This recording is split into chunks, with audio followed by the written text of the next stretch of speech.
Assalamualaikum warahmatullahi wabarakatuh. Di sini saya akan menjelaskan materi pertama sampai terakhir mengenai mata kuliah metode kualitatif. Yang pertama itu pengertian penelitian kualitatif. Penelitian kualitatif adalah suatu penelitian yang ditunjukkan untuk mendeskripsikan dan menganalisis fenomena, aktivitas sosial, sikap, kepercayaan, preferensi, pemikiran seseorang secara individu maupun kelompok. Penemuan-penemuan dalam penelitian ini tidak dapat dicapai dengan prosedur-prosedur statistik ataupun penelitian yang bersifat deskriptif, akan tetapi lebih menggunakan analisis. Penelitian ini juga tidak menggunakan model-model matematika, statistik, ataupun komputer. Ada beberapa pengertian penelitian kualitatif menurut para ahli. Yang pertama itu menurut Saryono 2010. Penelitian kualitatif adalah penelitian yang digunakan untuk menyelidiki, menemukan, menggambarkan, dan menjelaskan kualitatif atau keistimewaan dari pengaruh sosial yang tidak dapat dijelaskan, diukur, atau digambar melalui pendekatan kualitatif. Yang kedua itu menurut Sugiono 2011. Penelitian kualitatif adalah metode penelitian yang berlandaskan pada filsafat positivis digunakan untuk meneliti pada objek ilmiah sebagai lawanan eksperimen, di mana penelitian adalah sebagai instrumen kunci pengambilan sampel sumber data dilakukan secara purposive dan softball teknik pengumpulan dengan triangulasi atau gabungan. Analisis data bersifat induktif atau kualitatif, dan hasil penelitian kualitatif lebih menekan makna daripada generalisasi. Oke, selanjutnya yang kedua itu teknik pengumpulan data pada penelitian kualitatif, yang dimana itu ada beberapa teknik. Yang pertama itu observasi. Teknik observasi adalah teknik pengumpulan data dengan cara peneliti melakukan pengamatan langsung di lapangan. Teknik ini sangat relevan digunakan dalam penelitian kelas yang meliputi pengamatan kondisi, interaksi, pembelajaran tingkah laku anak, dan interaksi anak dengan lingkungan. Alat yang bisa digunakan dalam pengamatan adalah lembar pengamatan, checklist, catatan kejadian, dan lain-lain. Beberapa informasi yang diperoleh dari hasil observasi adalah ruang atau tempat, pelaku, kegiatan, objek, perbuatan, kejadian ataupun peristiwa, waktu, dan perasaan. Yang kedua itu wawancara ataupun interview. Wawancara juga yang dikenal dengan interview adalah pengumpulan data dengan mengajukan pertanyaan secara langsung oleh pewawancara kepada responden, dan jawaban responden dicatat atau direkam. Nah, setelah wawancara juga dapat dilakukan melalui responden. Teknik wawancara juga dapat dilakukan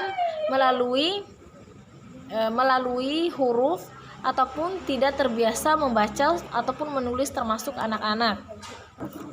Yang ketiga itu kuesioner. Angket atau kuesioner merupakan suatu teknik pengumpulan data secara tidak langsung ataupun penelitian tidak langsung bertanya jawab dan responden.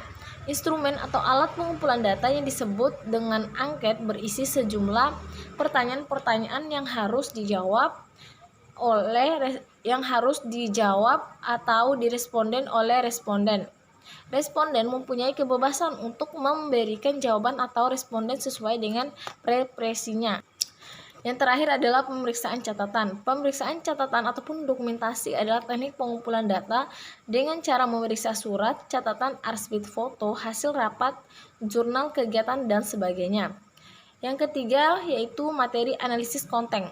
Yang pertama itu pengertian analisis konten.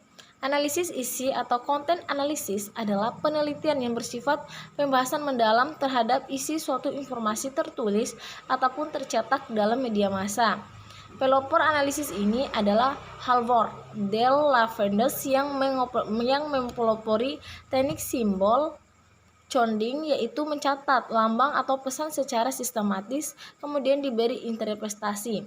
Analisis ini dapat digunakan untuk menganalisis semua bentuk komunikasi, baik surat kabar, berita, radio, iklan, televisi, maupun semua bahan-bahan dokumentasi yang lainnya.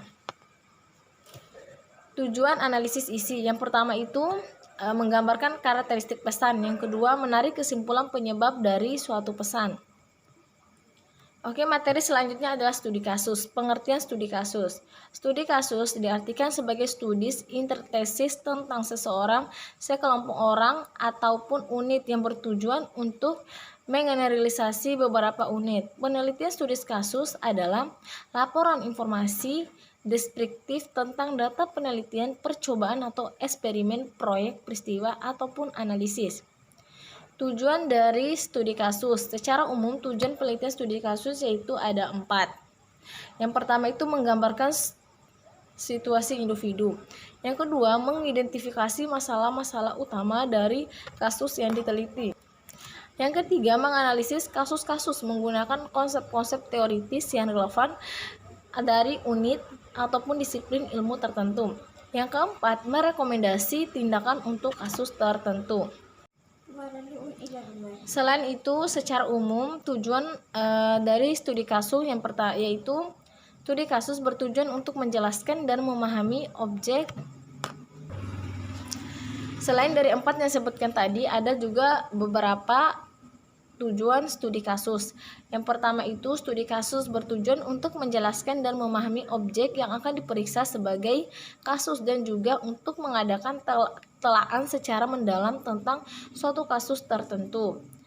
Terus yang kedua itu menggambarkan karakteristik studi kasus. Yang pertama, menempatkan objek penelitian sebagai kasus. Yang kedua, memandang kasus sebagai fenomena yang bersifat kontemporer. Yang ketiga, dilakukan pada kondisi kehidupan sebenarnya. Yang keempat, menggunakan berbagai sumber data. Yang kelima, menggunakan teori sebagai acuan penelitian. Dan materi selanjutnya adalah penelitian etnografi. Pengertian penelitian etnografi.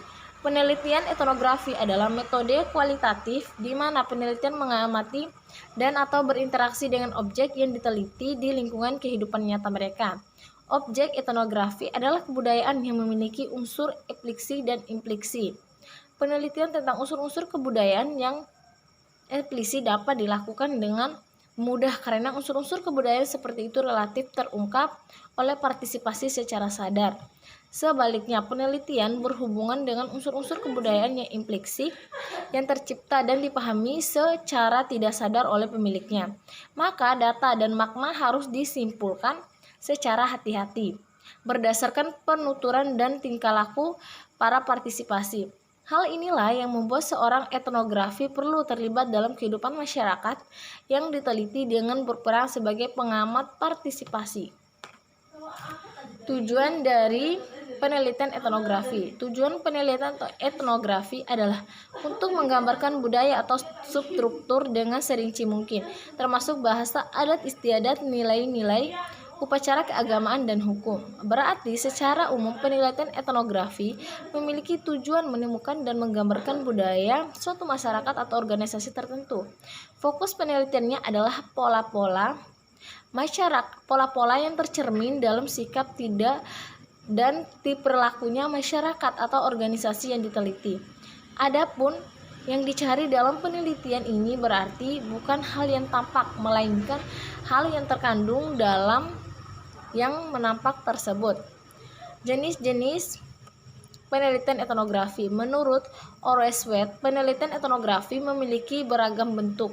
Akan tetapi jenis utama yang sering muncul dalam laporan-laporan penelitian pendidikan adalah etnografi realis, studi kasus, dan etnografi kritis. Nah, di sini saya akan menjelaskan jenis-jenis penelitian etnografi menurut Oreswet. Itu tadi ada 3. Yang pertama itu etnografi realis. Etnografi realis merupakan pendekatan yang populer di kalangan antropolog. Pendekatan ini berupaya menggambarkan situasi budaya para partisipasi secara objektif berdasarkan informasi yang diperoleh langsung dari para partisipan di lapangan penelitian dan dipaparkan dengan menggunakan studi pandang orang ketiga. Yang kedua itu studi kasus. Dalam ilmu psikologi, studi kasus didefinisikan sebagai an independent study of own person. Kebanyakan karya dan teori Freud dikembangkan berdasarkan berbagai studi kasus terhadap individu yang dilakukan dengan menganalisis setiap aspek dan pengalaman hidup seseorang untuk menemukan pola-pola dan penyebab tingkah laku orang tersebut. Yang ketiga itu etnografi kritis. Menurut Charles, ciri khas etnografi kritis adalah: pertama, etnografi kritis mempelajari isu-isu sosial tentang kekuasaan, pemberdayaan, ketidakadilan, demonisasi, represi, homogen, dan penindasan. Sekian materi yang bisa saya paparkan. Bila ada salah-salah kata, saya mohon maaf. Wassalamualaikum warahmatullahi wabarakatuh.